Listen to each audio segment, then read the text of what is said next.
Hey everybody. I'm finally getting around to doing a water change on my Gourami tank here tonight, and since it's at night and I've had a busier day than I was expecting, I'm not really going to do the whole 9 yards. I'm not going to get in there and do a bunch of cleaning and scrubbing. I'm not going to tear the canister filter down and get that fixed up. I am just going to go ahead and do a water change, and I'll probably do at least a 50% water change. I actually just tested the water for nitrates, and I have come to realize that I can't really rely on too much precision when it comes to using the API test kit. But as far as getting me in the ballpark, the test was much more orange colored than red colored. So that lets me know I'm under 40 parts per million, and so I'm not, panicking, or I don't have any, major concerns about getting that canister filter torn down or anything like that. So tonight's just going to be a basic, simple water change. And while I'm waiting for the water to drain, I had some things on my mind that I wanted to chat about. So we're going to do that. And then at the end of the video, I'll just give you a simple before and after so you can see what the difference between what it looked like when I started and now, because I did shoot a little bit of footage just to get you a, before with the tank full, etc. So I've been talking to somebody recently about doing their research on starting up their very first tank. And they've expressed to me that they're really nervous about it. And I've spoken to several people that have come across this way. I talked to some person one time that told me that they let a tank sit there for over a year with no fish in it. Just because they were worried about making sure their water chemistry was right, and that they fully understood their water chemistry before they started putting fish in their tank. Now, kudos to them. I mean, I admire people like that. I wish there was more people in the hobby like that. However, don't stress yourself to the point where you're not going to enjoy this hobby. I don't care how much research you do before you start keeping fish. You are going to kill fish when you start keeping fish. Just understand that. You're going to. We all do. We all have. I know I certainly have. And if you sweat too much about that, you're just not going to enjoy the hobby. You may as well just give up before you even start if you're trying to go for perfection on your very first tank.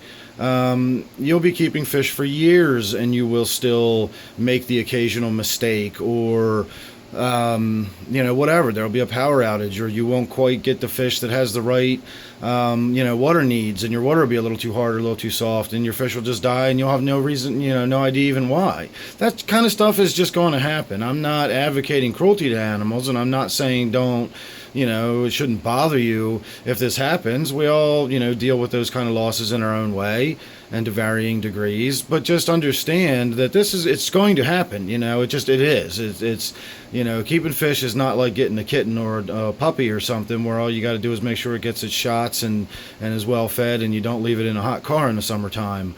Water chemistry, it can get complicated, but it doesn't have to be overbearing. You don't have to worry so much about it that you let it take the fun out of the hobby.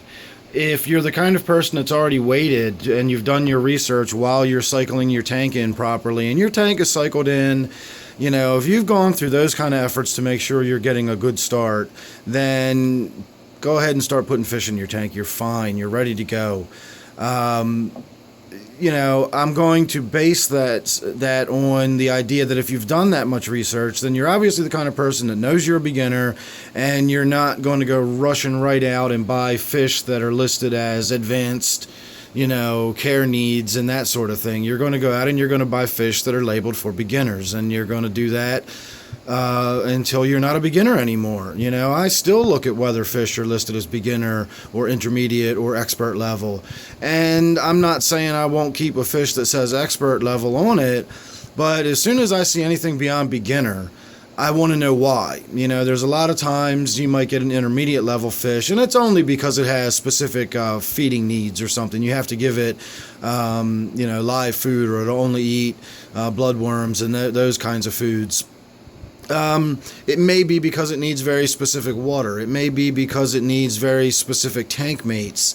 There's a lot of reasons that a fish could be taken out of the beginner category and put into the intermediate category. Once you get to expert category, those are fish that can't really tolerate fluctuations in their water chemistry. They're much more sensitive to a lot of different variables that you don't get with a lot of intermediate fish and all of your beginner fish. So if you're just starting out and you're nervous and you're, afraid you're going to make mistakes and stuff, A, you're going to just accept that, and B, just don't go out and go nuts. Don't go overstocking your tank just because you've watched one of my videos about filtration. Don't go out and buy some intermediate level fish just because you really want that fish, and save it. If you really want that fish, that's fine. Wait a year or two until you've got some experience under your belt and then go get that fish. A little personal experience with mine is, when I first saw discus, when I was first getting into the hobby, the moment I saw discus, I was in love, and my goal was to set up a giant, 125 gallon, fully lush planted discus tank, CO2 injected. I was going to do the whole thing. But I said, you know what, I'm going to wait because everybody says discus require all this special care. So let me wait until I got a little bit of experience. Normally I'm the jump in with both feet kind of guy. And so I was very proud of myself for, putting the brakes on. Let me get some experience. Well, now that I've got some experience, I know that that's not the tank for me. I just shot a video the other day where I went into that in great length. I talked about my tank personality, and I have come to realize that a discus tank is just not my thing, and I'm glad I never started one because I would have killed a lot of fish and wasted a lot of money.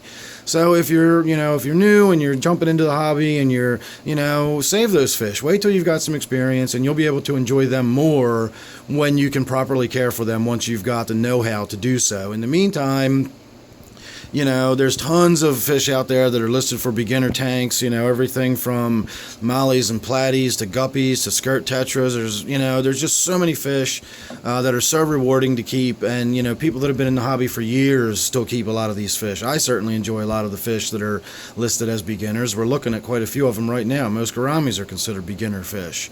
So just keep all that in mind and enjoy yourself. Enjoy the hobby. Don't be afraid to do anything and let it take the fun out of the hobby. If you're that kind of person, I'm trusting that you're obviously already careful, you're obviously already thoughtful. You'll be fine if that's how you approach things. Just be careful, do your research, and don't let the fear of making a mistake paralyze you, I guess is what I'm saying. You're going to make mistakes. You're human. Experience just requires time and experience. You're going to have to go through these things, to get through them, and that's how you gain experience, by doing them. You're going to make mistakes. Don't let that discourage you. So I'm going to get going and wrap this part of the video up. I want to do about a 50% water change, and it looks like we're about there. Don't forget all those rocks and everything in the bottom displace a lot of water, so the bulk of the water is probably already out of the tank, and we're probably looking at a 60% water change at this point. And by the time